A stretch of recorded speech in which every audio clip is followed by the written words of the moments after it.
What's up, fam? How y'all doing today?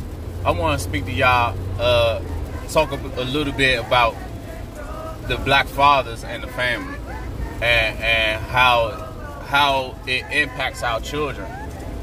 Like right now, I understand the oppression that black man has to go through when dealing with, finding jobs, with dealing with being able to provide for your family, with dealing with being a good man for the women, for our black women out here.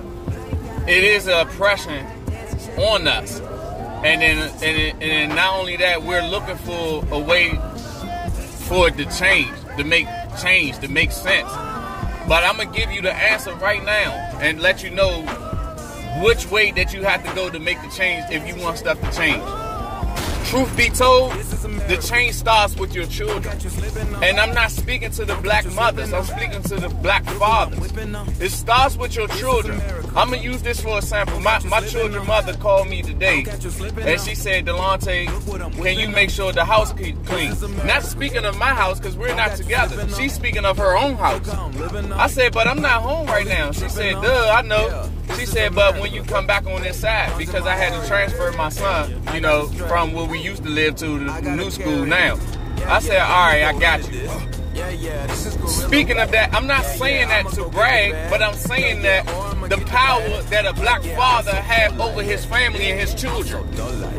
If you look at the power and that you have over your family, your children look up to you more than anybody else in this world.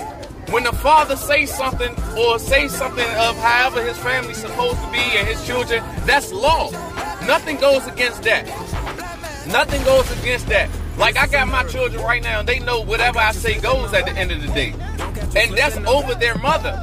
But me and her, we compromise, for the best of our children. We don't really bump heads like that. But at the end of the day, when I lay down the law, she doesn't jump in my shit. You know what I'm saying? But like, nah, Delonte, this ain't... No, she stands back and be a woman and allow me to be a man for my children. So that's what I'm speaking of. If we want the veil to change for us going forward, with good jobs and these youngins stop killing each other, then it's up to the fathers to create that foundation for their children. It's up to the fathers to create a spiritual foundation, and it's up to the fathers to create that foundation to let them know what's right or wrong, what's acceptable and what's unacceptable.